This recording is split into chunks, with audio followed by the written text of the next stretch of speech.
Fee బకాయిలు ఏవైతే ఉన్నాయో అవన్నీ కూడా ఇప్పటివరకు కూడా విద్యార్థులకు అందలేదు. ఎప్పుడైతే దివంగత నేత మాజీ ముఖ్యమంత్రి శ్రీ వైఎస్ రాజశేఖర రెడ్డి గారు ప్రవేశపెట్టినటువంటి ఈ స్కీము ఉన్నోడు లేనోడు అనకుండా, భూస్వామి పాలేరని అనకుండా, రోజువారీ కష్టపడి కూలి చేసుకున్నటువంటి వారి పిల్లలు కూడా ఉన్నత చదువులు చదివి వారి భవిష్యత్తును తీర్చిదిద్దినటువంటి మహోన్నతమైన స్కీమ్ ఇది ఫీ రియంబర్స్మెంట్ స్కీమ్. ఎన్ని స్కీములు పెట్టినా ఏం పెట్టినా ప్రజలకి ఈ సమాజానికి ఉపయోగపడే పరిస్థితిలో ఉన్నటువంటి ఏకైక స్కీము ఫీ రియంబర్స్మెంట్ స్కీమ్. దీనివల్ల గ్రామీణ కుటుంబాలు కానీ, రైతు కుటుంబాలు కానీ, బడుగు బలైన వర్గాలు కానీ, పేద విద్యార్థులు ఉన్నత చదువులు చదివి ఇవాళ అధికారులుగా, ప్రభుత్వ అధికారులుగా, అలాగే ప్రైవేట్లో ఎంప్లాయీస్గా, అలాగే ఐటీ నిపుణులుగా, శాస్త్రవేత్తలుగా, వారు విదేశాల్లో కూడా స్థిరపడ్డటువంటి అత్యున్నతమైనటువంటి స్కీమ్ ఇది. మరి ఆ రోజు కాంగ్రెస్ ప్రభుత్వము ఉన్నప్పుడు మొదలుపెట్టినటువంటి ఈ స్కీము ఈరోజు మళ్ళీ తిరిగి ఈ తెలంగాణలో కాంగ్రెస్ ప్రభుత్వం నెలకొన్న తర్వాత ఇప్పటికీ 2.5 సంవత్సరాలు పూర్తయినా ఇప్పటి వరకు కూడా గత ప్రభుత్వము 2 సంవత్సరాలది, ఈ ప్రభుత్వము 3 సంవత్సరాలది ఇవ్వాల్సిన అవసరం ఉంది. రేవంత్ రెడ్డి గారు అనుకుంటున్నారు 23 డిసెంబర్ 3వ తారీఖు నాడు ప్రమాణ స్వీకారం రిజల్ట్ వచ్చింది కదా, మాకు 23-24 అకాడమిక్ సంబంధం లేదు అని అనుకుంటున్నారు. కానీ 23-24 అకాడమిక్ కూడా సంబంధం ఉన్నదని ముఖ్యమంత్రి గారు తెలుసుకోవాలి. 23-24, 25, 24-25, 25-26 3 సంవత్సరాలు ఇప్పటికీ పూర్తయిన సందర్భంగా విద్యార్థులకు సుమారు 14,000 కోట్ల రూపాయలు విడుదల చేయాల్సిన అవసరం ఉంది. 3 సంవత్సరాలుగా ఒక్క రూపాయి కూడా విడుదల చేయలేదు. ఇవాళ బడుగు బలైన వర్గాలు, పేద విద్యార్థులు చదువుకోవాల్సిన అవసరం లేదా? లేకపోతే గత ప్రభుత్వంలో బర్రెలు గొర్రెల స్కీమ్ పెడితే చదువులు అవసరం లేదా? ముఖ్యమంత్రి గారు బర్రెలు గొర్రెలను కాసుకోమంటావని చెప్పి మాజీ ముఖ్యమంత్రి మీద ప్రస్తుత ముఖ్యమంత్రి గారు మాట్లాడినటువంటి సందర్భాలు మీకు అందరికీ తెలుసు. కానీ ఇవాళ మీరు చేస్తున్నటువంటి పని అది కూడా లేని పరిస్థితికి వచ్చింది. ఇవాళ చదువుకున్నటువంటి విద్యార్థులు ఇంటర్మీడియట్లో కానీ, డిగ్రీలో కానీ, పోస్ట్ గ్రాడ్యుయేషన్లో కానీ, ప్రొఫెషనల్ నాన్ ప్రొఫెషనల్ ఎడ్యుకేషన్ సిస్టంలో కానీ ఇప్పటి వరకు సుమారు 40 లక్షల మంది విద్యార్థులు ఉన్నారు. 5 సంవత్సరాలుగా వారికి ఫీ రియంబర్స్మెంట్ ఇవ్వట్లేదు. ఇది మీరు ఆలోచించాలా. ఇది ఒక చైనానే చెప్పినాం. ఇవాళ పేద విద్యార్థులు చదువుకుంటే ఇది సమాజానికి పెట్టుబడి, రాష్ట్రానికి పెట్టుబడి, ఈ దేశానికి పెట్టుబడిగానే భావించాలి తప్ప ఇదొక స్కీమ్గా వారికి ఏదో దానం చేస్తున్నట్టో, లేకుంటే వారికి ఫ్రీబీస్ కింద, ఉచిత సంక్షేమ పథకాల కింద ఒక్కసారి ఇచ్చి వదిలినటువంటి పరిస్థితి కాదు. బియ్యం ఇచ్చిన, మహాలక్ష్మి స్కీమ్ ఇచ్చిన, గ్యాస్ ఇచ్చిన ఆ రోజుకి అది అయిపోతుంది తప్ప మళ్ళీ తిరిగి ఇవ్వాల్సిందే. కానీ ఇది ఒక 3 సంవత్సరాలు, 5 సంవత్సరాలు వారికి పెట్టుబడిగా పెడితే వారు ఈ రాష్ట్రానికి, దేశానికి పనికొచ్చే యువకులు ఇవాళ తయారవుతారు. ఈ సమాజానికి బాధ్యత తీసుకొని యువకులుగా తయారవుతారు. ఇది ముఖ్యమంత్రి గారు గమనించాల. ఇవాళటికి ఒక రకంగా చెప్తే ఈ తెలంగాణలో ఒకప్పుడు ఉన్నటువంటి ఇంటర్మీడియట్ కాలేజెస్ కానీ ఒకప్పుడు ఉన్నటువంటి డిగ్రీ కాలేజీలు కానీ ఇవాళ సగానికి సగం మూతబడిపోయింది. ఇది నిజం. కావాలంటే మీరు యూనివర్సిటీ వారిగా గత 15 ఏళ్ల నుంచి ఇప్పటి వరకు యూనివర్సిటీలలో ఫీ రియంబర్స్మెంట్ ఆగిన ఈ 5 సంవత్సరాల్లో ఎన్ని కాలేజీలు మూతబడినాయి అనేది మీరు ఒక్కసారి తెలుసుకోవాలి. డ్రాప్అవుట్ పెరుగుతున్నారు అని అంటే, కాలేజీలు మూతబడుతున్నాయంటే డ్రాప్అవుట్ పెరిగినట్టు. డ్రాప్అవుట్స్ పెరుగుతున్నారంటే చదువు నిరక్షరాస్యత పెరుగుతున్నట్టే లెక్క. ఇవాళ డ్రాప్అవుట్గా ఉన్నటువంటి విద్యార్థులు వారందరూ కూడా ఏం పని చేసుకోవాలి అనే పరిస్థితికి వచ్చింది. గ్రామాల్లో ఉండడం, వైన్ షాపుల ఆదాయంతో రాష్ట్రాన్ని నడపడం, ఆ వైన్ షాపుల దగ్గర పోయి వీళ్ళు చదువుకోవడము ఆపేసి అక్కడ తిరగడం జరుగుతున్నది. కొందరు ఫీ రియంబర్స్మెంట్ విషయంలో చదువుకున్నటువంటి వారు డిగ్రీ కంప్లీట్ చేసిన, పోస్ట్ గ్రాడ్యుయేషన్ కంప్లీట్ చేసిన, ప్రొఫెషనల్ అంటే ఇంజనీరింగ్ కానీ మెడికల్ కానీ అవిటైనా ఎంబీఏ బీబీఏ అవన్నీ కూడా ప్రొఫెషనల్ వస్తాయి. నాన్ ప్రొఫెషనల్ అంటే ఎంఏ ఎంకామ్ ఎంఎస్సి ఇవన్నీ కూడా నాన్ ప్రొఫెషనల్ వస్తాయి. ఏ చదువు చదివినా వారందరూ ఇవాళ ఫీజు కట్టలేని పరిస్థితిలో యూనివర్సిటీల నుంచి అంటే వారు చదువుకున్న కాలేజీల నుంచి సర్టిఫికెట్లు తీసుకోలేక వారు ఇవాళ స్విగ్గీలో పనిచేస్తున్నారు, ఇవాళ ఓలా క్యాబ్స్ నడుపుకుంటున్నారు, ఇవాళ అక్కడ అన్నీ కూడా బ్లింకెట్లో కానీ బిగ్ బాస్కెట్లో కానీ ఇవాళ వర్కర్లుగా జాయిన్ అయిపోతున్నారు. అదే సర్టిఫికెట్ ఆ విద్యార్థి చేతికి వస్తే, ఆ విద్యార్థి ఉన్నత చదువులకు వెళ్తే, ఆ విద్యార్థికి ఉద్యోగం వస్తే ఈ సమాజంలో బాధ్యత ఉంటుంది, సమాజం పట్ల వారికి అవగాహన ఉంటుంది. ఇది రాష్ట్ర పెట్టుబడిగా భావించాల్సినటువంటి ముఖ్యమంత్రి గారు మీరు ఎందుకు దీన్ని నిర్లక్ష్యం చేస్తున్నారో అర్థమవుతలేదు. మీరు అనుకుంటున్నారు విద్యార్థులకు ఇస్తే ఏమవుతుందని. ఇవాళ దగ్గర సంవత్సరానికి ప్రభుత్వం వారు ఇచ్చినటువంటిదే 12 లక్షల ఎన్రోల్మెంట్ అవుతున్నది ప్రతి అకాడమిక్ ఇయర్కి అనేది ప్రభుత్వం వారు ఇచ్చారు. కానీ 14 లక్షలు అవుతున్నది. సరే 12 లక్షల కింద మనం తీసుకున్న 5 సంవత్సరాలుగా 60 లక్షల మంది ఎన్రోల్ అవుతూనే వస్తున్నారు.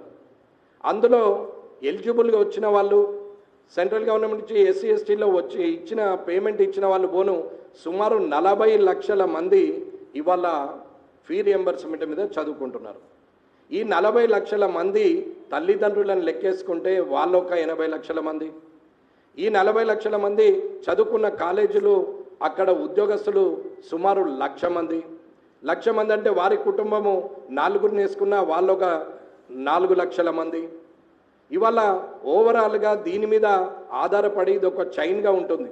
విద్యార్థికి ఇచ్చినంత మాత్రాన వారి తల్లిదండ్రుల భారం తగ్గించినట్టు కళాశాలలకు ఆదాయం వస్తుండొచ్చు, కళాశాలలో ఉద్యోగస్తులకు జీతాలు వస్తాయి, ఉద్యోగాలు వస్తాయి, ఉద్యోగస్తులకు జీతాలు వస్తాయి, ఆ జీతాల మీద వారి కుటుంబాలు బతుకుతాయి, వారి కుటుంబాల నుంచి తిరిగి వారి మీద ఆధారపడ్డటువంటి హౌస్ మేట్స్ అంటే ఇంట్లో పని వాళ్ళు కావచ్చు, పాల ప్యాకెట్లు కావచ్చు, పెరుగు ప్యాకెట్లు కావచ్చు, కిరాణా షాపులు కావచ్చు, ఏవైనా బట్టల షాపులు కావచ్చు, ప్రతి ఒక్కరు కూడా దీని మీద ఆధారపడి కొన్ని లక్షల కుటుంబాలు దీని మీద ఆధారపడి బతుకుతున్నది.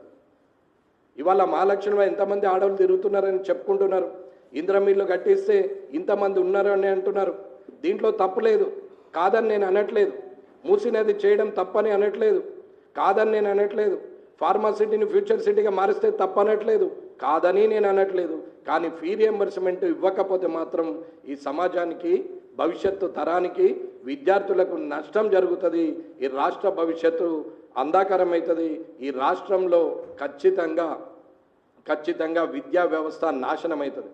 గత 9.5 సంవత్సరాలుగా ఉన్న ప్రభుత్వం కూడా విద్యా వ్యవస్థను పట్టించుకోలేదు. వారు 8 సంవత్సరాలు ఫీ రియంబర్స్మెంట్ ఇచ్చారు, ఇంకా 2 సంవత్సరాలు ఇవ్వలేదు. ఎందుకు ఇవ్వలేదు అని అడిగితే వారు కిరణ్ కుమార్ రెడ్డి గారి ప్రభుత్వం 2,900 కోట్లు ఉద్దరబెట్టిపోయింది, ఆ పేమెంట్ మేము చేసినామంటే మేము 9.5 సంవత్సరాలు ఇచ్చినట్టే, ఆ 2,900 కోట్లు ఇప్పుడు మళ్ళీ కిందికి వచ్చింది అని మాట్లాడుతున్నారు.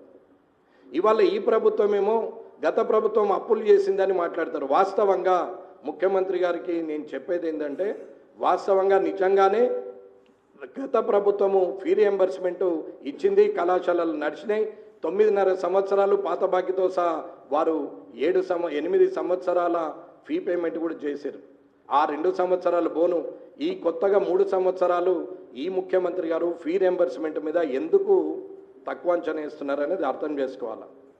అన్న ఇంటర్మీడియట్కి 1,800 రూపాయలు ఆర్టీఎఫ్ ఇస్తారు, 1,850 రూపాయలు ఆర్టీఎఫ్ అంటే రియంబర్స్మెంట్ ట్యూషన్ ఫీజు ఇస్తారు, 5,000 మెయింటెనెన్స్ కింద ఇస్తారు. కానీ ఇలా 6,850 రూపాయలతోని ఇంటర్మీడియట్ చదువుకుంటారు ఒక సంవత్సరం. 6,800 ఇచ్చినప్పుడు అధికంగా ఫీజులు అక్కడ ఉండవు. ఇంటర్మీడియట్ రూరల్ ఏరియాల మండల్లో కానీ అర్బన్ ఏరియాలు అంటే మున్సిపాలిటీ ఈ కొత్తగా మున్సిపాలిటీ అయిన ఏరియాలలో కానీ పాత మున్సిపాలిటీలో కానీ అక్కడ ఏవైతే ఇంటర్మీడియట్ కాలేజీలు ఉంటాయో అవి 6,850 రూపాయలతోని అక్కడ చదువుతారు. ఫీ రియంబర్స్మెంట్ కింద పిల్లలందరూ జాయిన్ అయినరు. ప్రభుత్వం ఇవ్వకపోతే పాఠశాల ఆ ఇంటర్మీడియట్ కాలేజీలలో ఉన్నటువంటి ఉద్యోగస్తుల జీతాలు ఎట్లా వస్తాయి, వారి కుటుంబాలు ఎలా బతుకుతాయి, వారి మీద ఆధారపడ్డ మిగతా వారు ఎలా ఉంటారు అనేది ముఖ్యమంత్రి గారు ఒకసారి ఆలోచించాలా. డిగ్రీ కాలేజీకి వచ్చేసరికి 15 నుంచి 18,000 రూపాయలు, వారికి మ్యాక్సిమం 20,000 రూపాయలు అక్కడ ఇస్తారు. అట్లాగే హయ్యర్ ఎడ్యుకేషన్కి వచ్చేసరికి 30,000 రూపాయలు రియంబర్స్మెంట్ ట్యూషన్ ఫీజు ఇస్తారు, 10,000 మెయింటెనెన్స్ కింద ఇస్తారు. సుమారు ఇవందరూ కలిసి 12 నుంచి 14 లక్షల మంది ఎన్రోల్మెంట్ అయినరు. ఇవాళ ఇంటర్మీడియట్ 3,150 కాలేజీలు ఉన్నాయి. ఇవాళ డిగ్రీ కాలేజీలు 1,111 ఉన్నాయి. అలాగే హయ్యర్ ఎడ్యుకేషను 2,700 కాలేజీలు ఉన్నాయి. ఇవాళ ఇవన్నీ కూడా ఫీ రియంబర్స్మెంట్ మీద చతికిలక పడిపోయే పరిస్థితికి వచ్చింది. ఏవో టాప్ 10 ఇంజనీరింగ్ కాలేజీలో మెడికల్ కాలేజీలో ఎవరన్నా ఉంటే ఒక 10 మందికి డబ్బులు ఉన్నవాళ్ళు, బాగా నడిపిన వాళ్ళు, లక్షలు ఫీజులు తీసుకుంటే వాళ్ళు 50 లక్షలు 60 లక్షలు తీసుకునేటువంటి కాలేజీలలో ఫీ రియంబర్స్మెంట్ వల్ల ఇబ్బంది లేకపోవచ్చు, కానీ రూరల్ ఏరియాల, మండల ఏరియాలలో, అర్బన్ ఏరియాలలో ఉన్నటువంటి ఇంటర్మీడియట్, డిగ్రీ కాలేజీలు, ఇంజనీరింగ్ కాలేజీలు వారు మాత్రము ఫీ రియంబర్స్మెంట్ మీదనే బతుకుతాయి.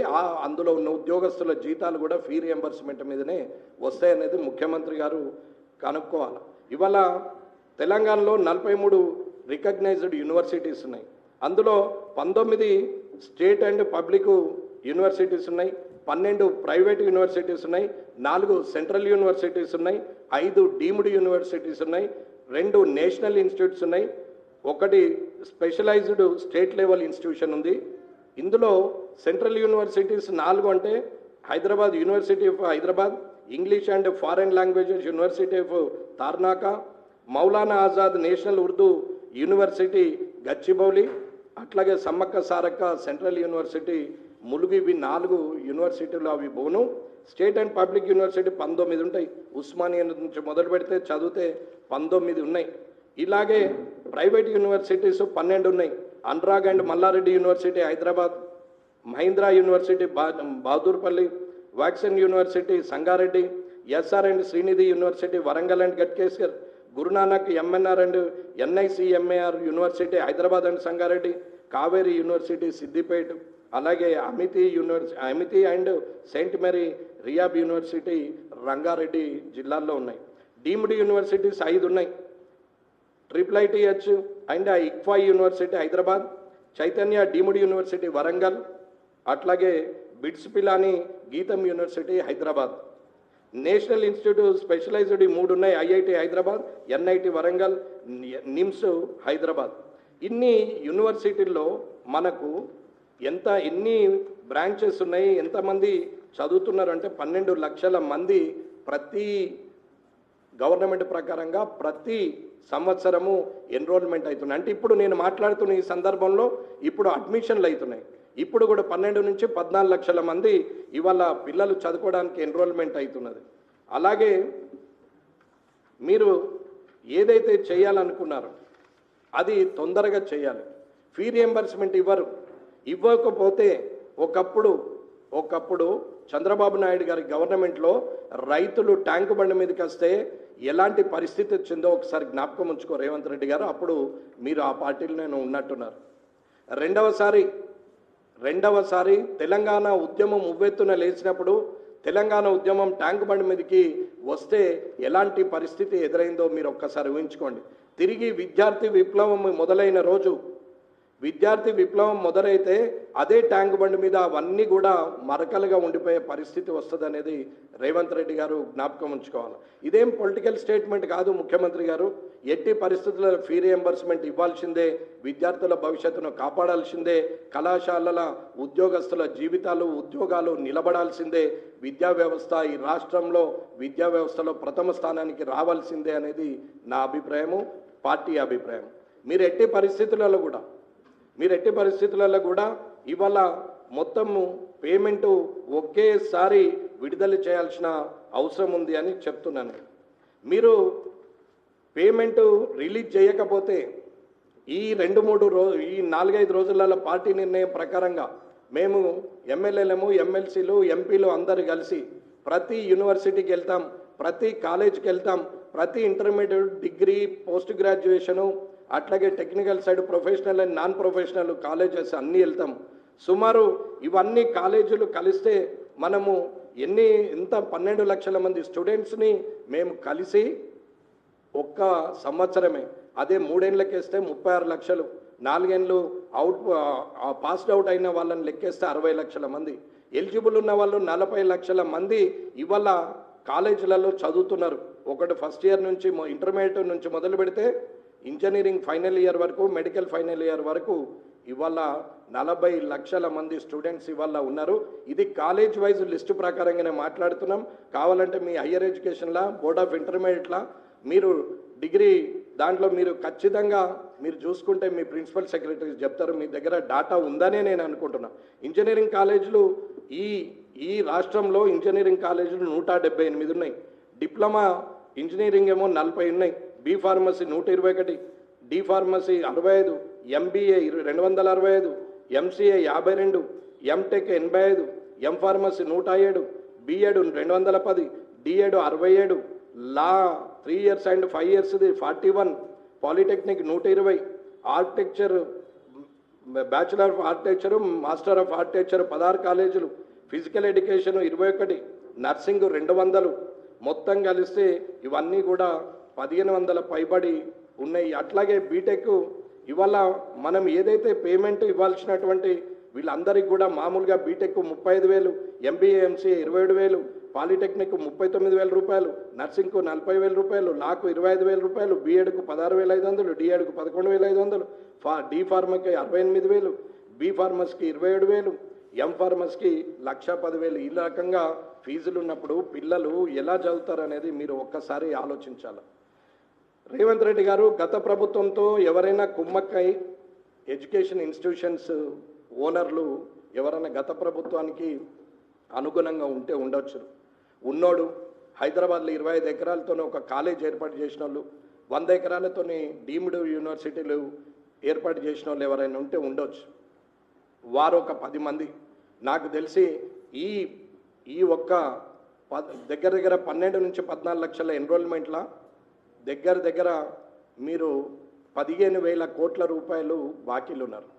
14 నుంచి 15,000 కోట్ల రూపాయల్లో సెంట్రల్ గవర్నమెంట్ ఎస్సీ ఎస్టీ అవి వచ్చినాయి బోను, కొన్ని అక్కడ ఇక్కడ మీరు ఇచ్చినాయి బోను, అన్నీ కలిపిన దగ్గర 12,000 కోట్లు ఉంటాయి. ఈ 12,000 కోట్ల రూపాయల్లో 60% ఆ 10 యూనివర్సిటీలకు సంబంధించే ఉంది. కానీ 40% amount intermediate, degree, rural area నుంచి, అట్లాగే ఇంజనీరింగ్ కాలేజ్లో అర్బన్ ఏరియాలో ఉన్నటువంటి అక్కడ ప్రొఫెషనల్, నాన్ ప్రొఫెషనల్ కాలేజెస్ ఏవైతే ఉన్నాయో అక్కడ ఉన్నారు. నేను చెప్పేది ఏంటంటే మీరు ఆ 10 మందికి 60% ఉన్నప్పుడు ఈ 40% ఏదైతే 12,000 కోట్లలో కనీసము 3,000 కోట్లు, 4,000 కోట్లు రిలీజ్ చేస్తే రూరల్ ఏరియా మొత్తం క్లియర్గా అవుతారు. పిల్లలందరూ డ్రాప్ అవుట్ అవుతున్నారు. ఇది మీరు గమనించాలా.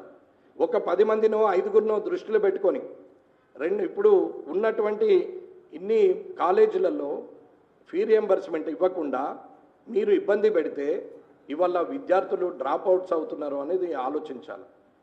ఎంప్లాయ్మెంట్ మనం ఇవ్వలేం, ఇండస్ట్రీ డెవలప్మెంట్ చేయలేం, ఇన్ఫ్రాస్ట్రక్చరు డెవలప్మెంట్ చేయలేం.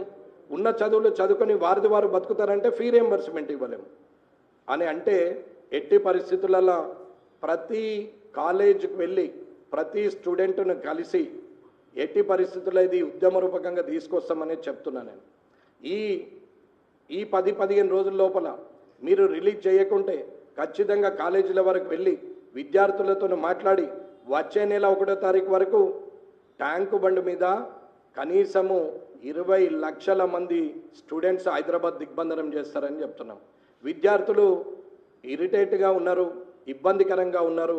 వారి కోపాన్ని మనం తట్టుకోలేము, అది ఆలోచించాలి ముఖ్యమంత్రి గారు. వారి తల్లిదండ్రులు, కళాశాలలో ఉద్యోగాలు చేస్తున్నటువంటి ఉద్యోగస్తులు, వారి కుటుంబ సభ్యులు ఇంతమందికి ఇబ్బంది పడుతూ ఉంటే మీరు అర్థం చేసుకోవాల్సిన అవసరం ఉంది.